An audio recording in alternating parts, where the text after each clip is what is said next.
atoms are what? Empty space, right? But the parts that aren't empty space have some names to them. What's in the very middle? What's this thing called? In the middle of The an middle? atom. The nucleus? Yes, this would be our nucleus. What do we find inside the nucleus? Protons and neutrons? Protons and neutrons. Very good. This is good. Okay. So, protons, do you know what the number of protons tells us? It helps us identify the element.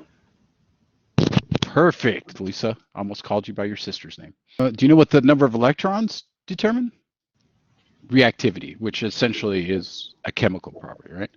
So the number of electrons determine the reactivity. And on our periodic table, we have it organized in the number of electrons in our valence shell, which we'll be talking about here shortly. So what we have is protons and neutrons inside the nucleus, and then orbiting the nucleus are these electrons, okay? And they do so in what are called these quantum shells, okay? So if you think of an onion, right? An onion has one layer, and then there's no onion, and then there's another layer, right? And then there's a space, and then there's another layer, okay? Each one of these layers referred to a period on the periodic table.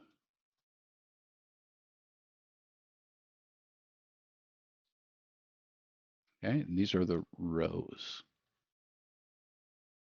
So if we pull up our wonderful handy dandy periodic table, you'll see that these things are aligned. And this is our atomic number. This tells us how many protons it has. And unless it's an ion, it'll also have the same number of electrons. What is an ion?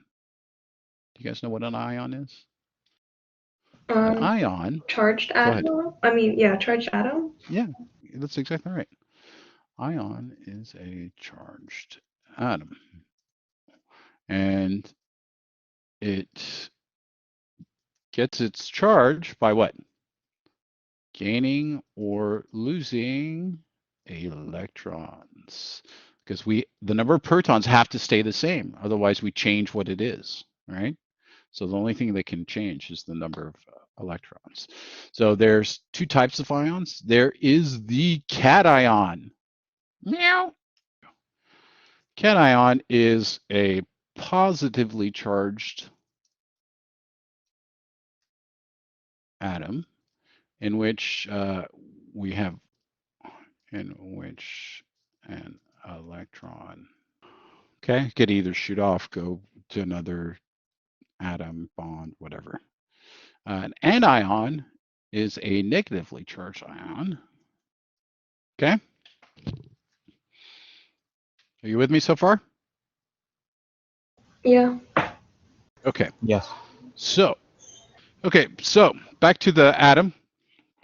So the atom, these electrons are floating around these fixed distances from the nucleus, okay? This is a proton is positively charged, right? And the electron's negatively charged. So there's an attraction that goes on here that keeps these electrons at a fixed distance. So that attraction is referred to as the effective nuclear charge.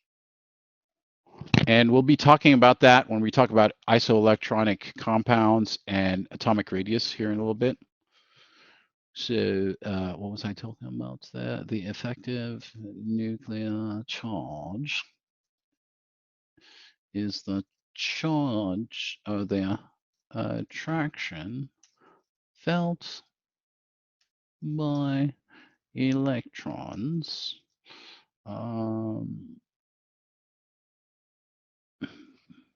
keeping them at fixed distances from the nucleus. What is this dependent on? I don't. Number of protons. Okay. The more protons we have, the more they're going to pull in those electrons. Okay. So as the moon would orbit the Earth, that's not how electrons orbit the nucleus. Okay. Quantum mechanics and Bohr's theory tells us that these guys are going to be floating here and they're going to disappear and they're going to appear over here and then go over there. But they're always within that fixed distance. Okay. Because in the node, remember I said the word node, or I meant to if I didn't. So nodes are regions in which there is zero probability of finding an electron. Remember when I was talking about the metaphor of the onion, I said there's onion, right? A layer of onion, then there's no onion. Then there's another layer of onion, then there's no onion. Well, the no onion part is what a node is. Okay? So there'll be a region of distance where layer 1 electrons will be restricted to everything right here. Okay? But then there will be a node separating layer 1 from layer 2. Are you with me? And in this layer node, there's zero probability of finding an electron. Then there's the second period. Okay. All right. We should talk about isotopes. What's an isotope? Besides the baseball team on The Simpsons. You guys. It's an element that has. It's like it depends on the number of neutrons, right? It has the same number of protons, but differs in the number of neutrons. Okay, so when you look at elements in nature, you will find that there are specific isotopes, different versions of this nature, these elements. So there's carbon 12, right? And then there's C13, and there's the fixed ratios of these isotopes are always found in nature. So the way we get these weights on your periodic table is by averaging the isotopic abundance of all these elements, right? So oxygen has, some of the isotopes are 15.7, and the other ones are 16.5, whatever. I'm just making up those numbers, okay? But Hey, Desta. yes, ma'am. I also have class at 4, so I have to get going.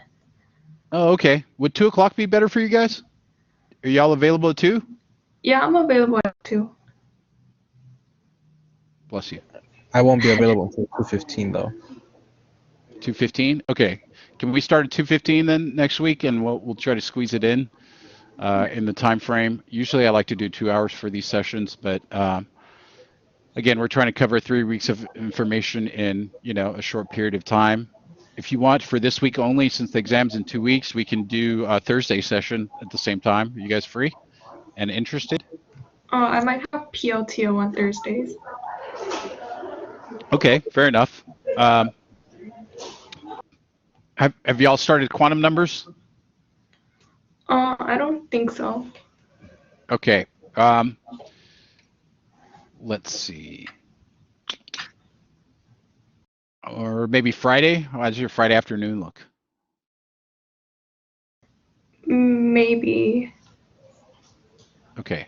I feel like we all I really need is about another 30, 45 minutes of your time, and then I can get y'all caught up to where the class is. I usually like to spend these times covering the old material, but getting you ahead as well. Okay. So hopefully this was helpful. Did you guys like the online tutoring? What do you think? Yeah, I think it was really good because of the screen sharing and stuff. Okay. Next time, do you guys not have tablets and styluses? No, I don't. Okay. What about you, Oswaldo? No, I don't either. Okay, I'll get y'all ordered, and hopefully within a week or so they'll be here, and then you can pick them up from ABP. And what that'll allow you to do is write on the same bit paper screen that I'm writing, and I'll be able to quiz y'all. It'll be a lot more interactive. Okay. Okay. All right. All right. So let's. I'm going to email y'all. Can y'all confirm time on Friday afternoon that you can give me maybe an hour of your time, and then I can get y'all caught up, or Okay. at least give y'all what I feel like you should know, because it's about to get interesting now. Yeah, I'll let you know. Okay. All right. I hope I helped. Yeah, it was really helpful. Have a good day. All right. Thank you. Os- Oswaldo, are you still around, or what's going on with you? Oh, I'm here. Yeah, I'm here. Okay. So I'll get you caught up, and Gina, or Gina, I keep calling her sister's name. It's okay. Lisa I'll send you a link to the video, and you can watch what we're going over at your own leisure. Okay. Okay. All right. Thank you so much. No problem. Have a great day. You too. All right. Okay. Do you speak Spanish, Oswaldo? Uh-huh. Okay. So platicamos un poquito de química en español o no? I guess that wouldn't help. That wouldn't help Lisa, would it? She's gonna get on the video later and be like, what? That's hilarious. All right. So, all right. Let's see. Where was I? Where did I do with the bit paper?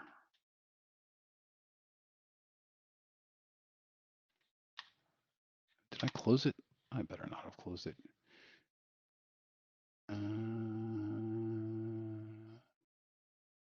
Okay. I'm confused. Label me confused. We had a bit paper a second ago, didn't we? I We know did, it yeah. was there.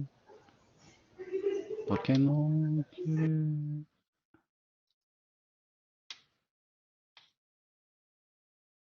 Okay, Chrome. Oh, there it is.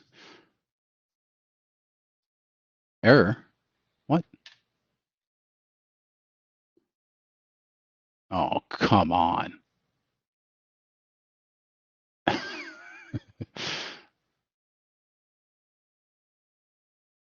Oh, let's try this. Oh, no.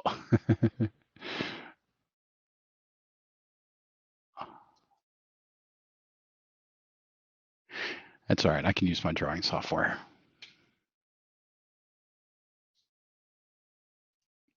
There is more than one way to do this.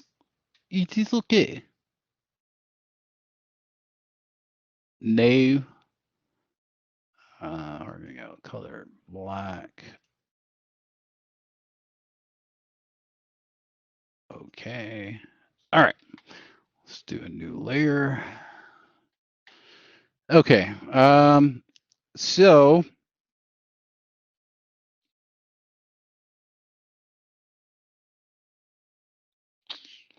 let's see, what should we go over now? So know your experiments and the history. I'm not going to go through too much of that. If you do get stuck on an experiment and want some explanation, I will gladly go over it with you. But they will ask some questions about, the Dalton's experiments, or Maxwell, who was he, who was Rutherford, stuff like that. You should know what they did. Okay, just make some note cards is the easiest way to do it. But a lot of these experiments involved cathode ray tubes in which they shot beams of electrons in magnetic fields and looked at the way they spun. But here's an actual example of a cathode ray book.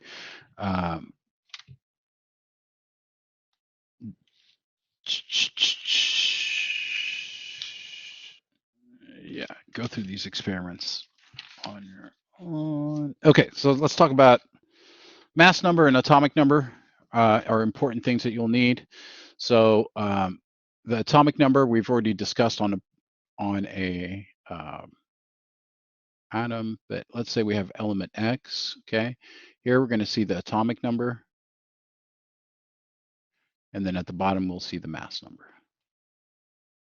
So what we're going to do is we're going to be able to determine the number of protons, neutrons, and electrons from this information. Okay. So the number of protons is right here.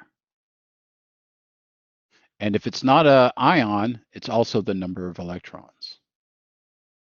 This one is going to be the number of protons plus neutrons.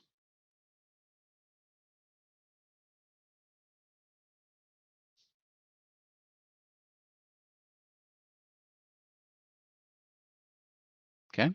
So if I give you element X is, let's say 50 here and 20 there, you should be able to tell me the number of protons, neutrons, and electrons. Okay. So what would the number of protons be?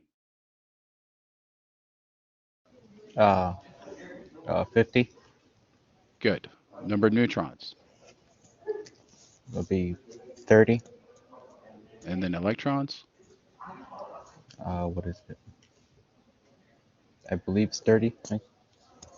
Nope. It'd be the same, That's same the as number. the atomic number. Atomic number 50. Right. Okay. It has to be neutral. They have to cancel each other out. Now, if it's an ion, now they won't be the same. Okay. How do I get to a -2? Is this an anion or a cation first? An anion. Okay. And what happened to get to a -2? You added more electrons. Good. So everything would stay the same here. And then this would become 52. Okay. Okay. And then si bajamos, if it's less, then this one changes?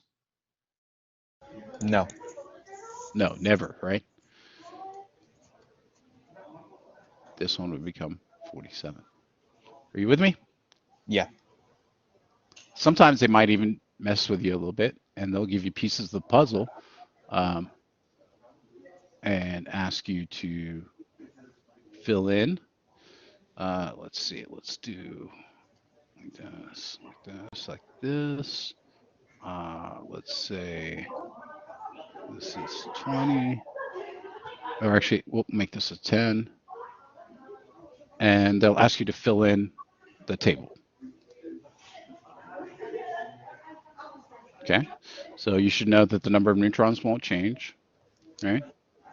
Mm-hmm. Number of protons won't change. And then these can be obtained like we did before.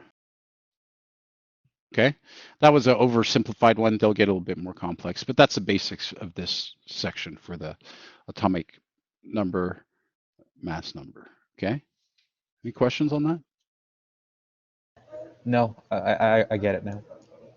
Okay, so then isotopic abundance, how did they come up with that measurement on the periodic table? Well, they took the, I never got the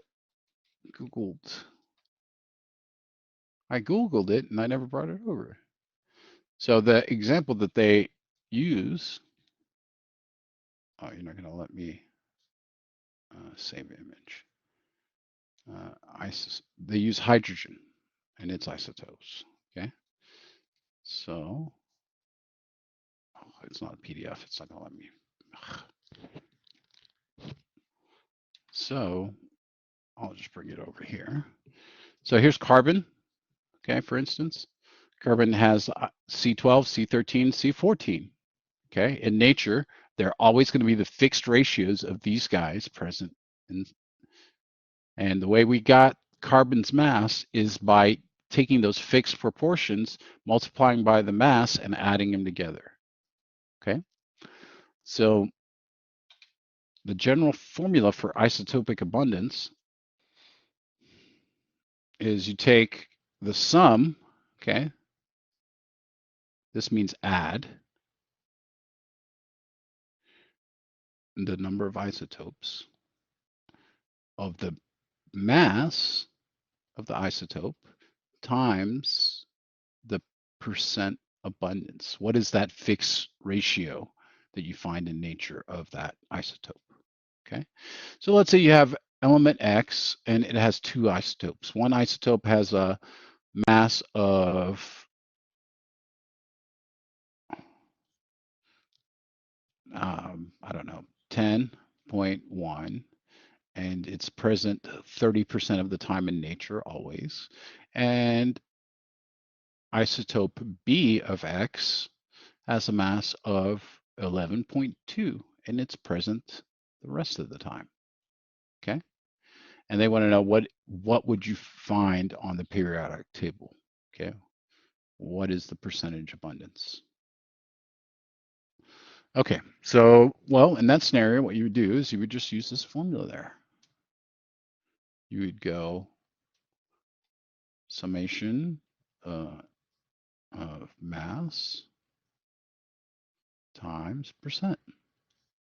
So that would be 10.1 grams times 0.3. Go ahead and convert it to a decimal, plus 11.2 grams times 0.7. And that would give you your answer. Okay, my calculator's still downstairs. Do you have a calculator? Yeah, I do. I can calculate it real quick.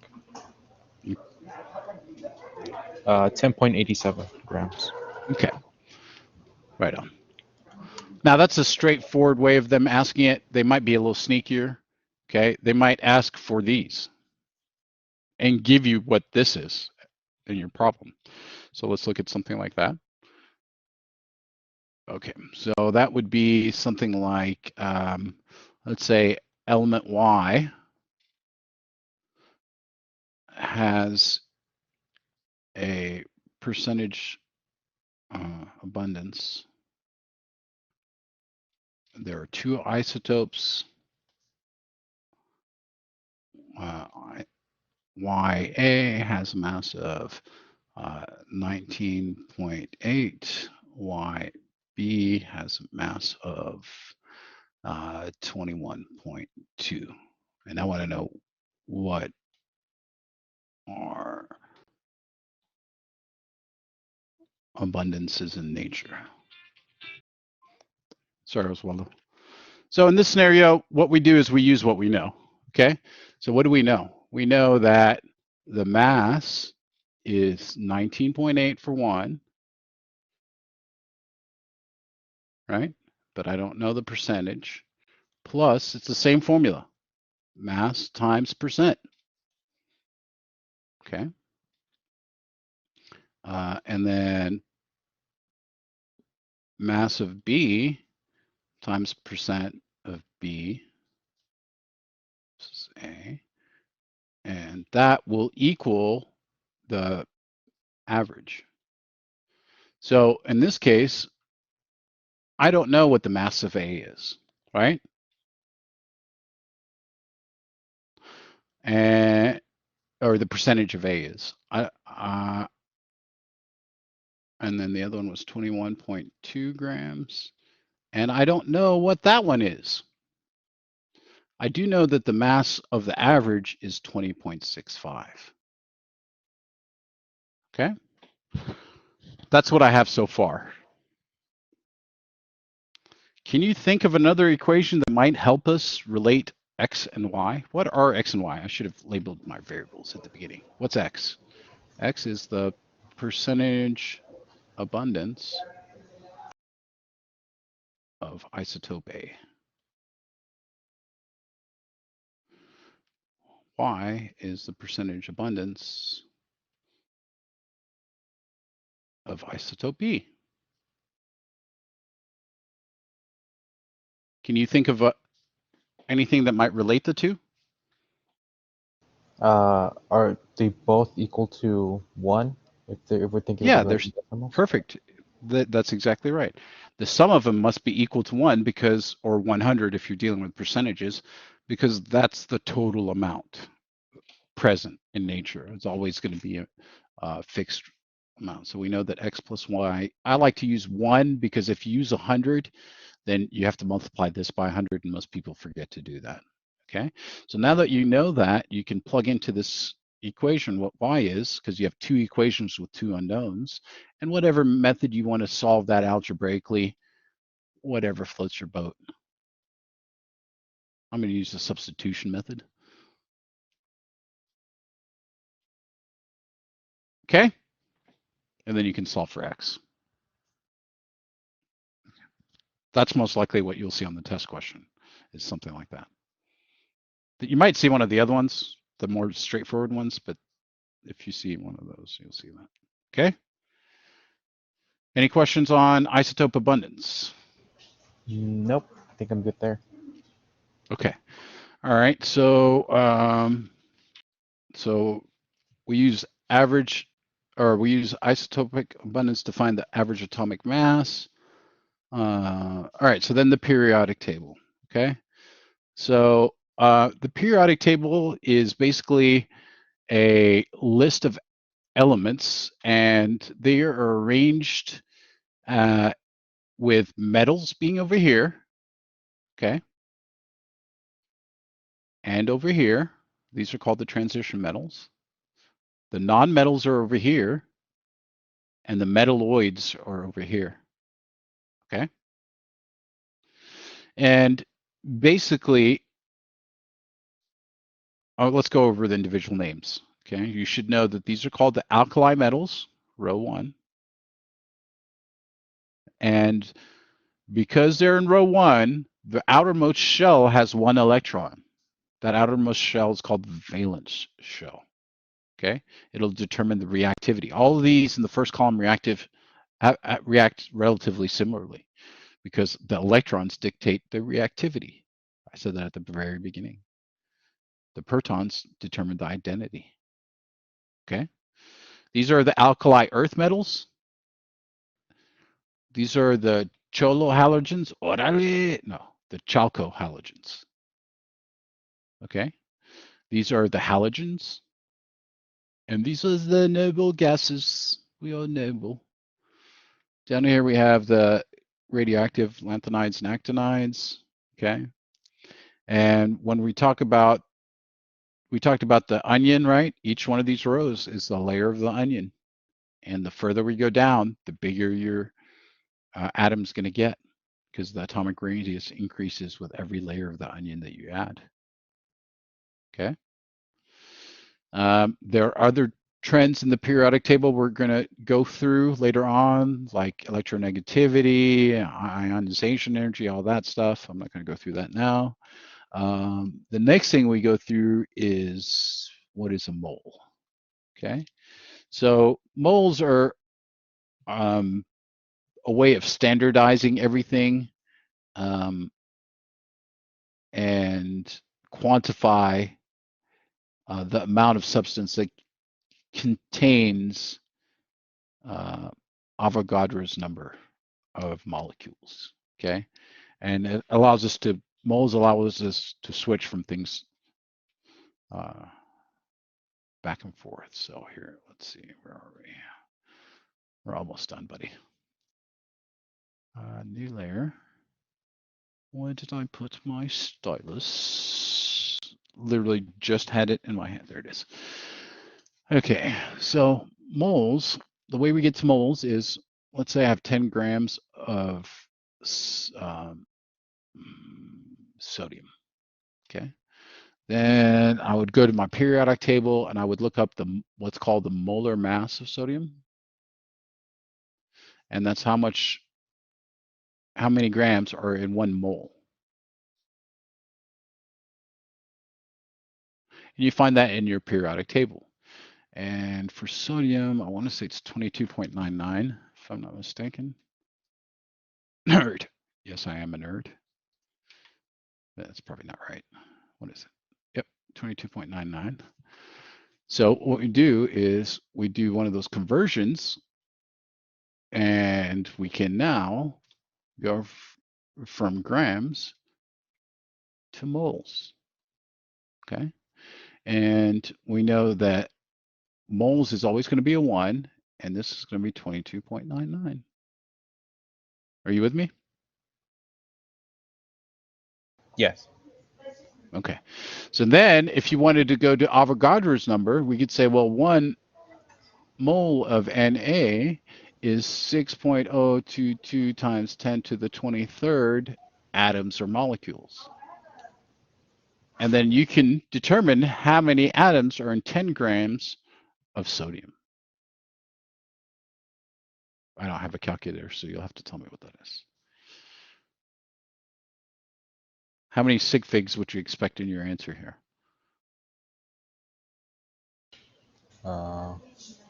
2? Bless No, you. wait. Is it 2? Or do No. we count them all? Consider Look that. at your 10. How many sig figs in Oh, that's 10? 1. That's No, just one, right? So your answer will have one sig fig, which is not too precise. So let's make this 10.0 just to be. Now it has 3 sig figs. Are you working this out? yeah. Let's see. Got 2.6. 2 times 10 to the 23. 2.6. We need one more number. 193. 193. So Yeah. 19. So because this 10.0 has 3 sig figs, we would go 1, 2, 3 sig figs, and then make that 2.62 times 10 to the what? 23. 23 atoms of Na. Okay, you should be able to go backwards with it. Let's say we had 4.1 times 10 to the 25th atoms of chlorine, and they want to know, oops, how many grams that is. You should be able to do that as well. Okay, so in this case, we just go backwards. Use Avogadro's number to get to moles, and then use the molar mass to get to grams. Okay, so we know atoms to moles, and this is chlorine, chlorine, chlorine. So 1 mole has 6.022 times 10 to the 23rd, right? Are you with me? Yeah. And then 1 mole of chlorine, if you look it up on the periodic table, is 35.435453, I think, grams of chlorine. Let's see. Let's make sure. Yep, 453. And then that, when you multiply it out, will give you the number of grams. Okay? It's always what you have up here goes down here so that it can cancel and then leave you the desired units.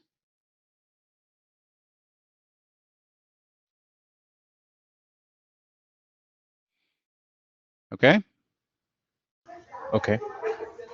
All right. So that covers all the way to chapter 2. Now, I risk overloading your brain if we go on to chapter 3, I think. So what I'm going to do is I'm going to try to find that mutual time that will work for you and Lisa, and hopefully get the other person to come in and we can do a short session on chapter 3. Okay. I'm pretty sure though, once I get going into quantum numbers that you guys will want a little bit of extra time because that's usually a very tough topic for people. But try to read the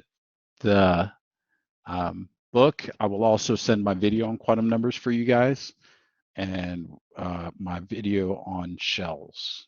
Okay, so each of these regions of the periodic table correspond to different types of subshells. This is the S subshell, and they're spherical in nature. This is the P subshell, they're dumbbell in nature. D and F get kind of funky, but I have a nice video where I actually took the time to draw everything and basically went over. So the P ones are along each axis, right? So there's PC, PY, and PX. And then D gets funky. You get stuff that looks like rings and stuff like flower petals. And these are the d orbitals. Okay, so you can go through the video and read your book and all that, and you'll get a little bit better understanding. But please don't underestimate this first exam. I'd much rather you started off on a great note and did well than playing catch up all semester. Okay. All right. That's good. Ketchup. I want some ketchup. You got some French fries too? So, Oswaldo, would you like me to be serious guy, or can we? Are we having fun like the manner in which I'm teaching you guys? No, this is fine. This is good. Okay. All right. I try to captivate your interests as much as I can. So, again, if it does get distracting too much, please let me know, and I will gladly become a lot more serious. Okay.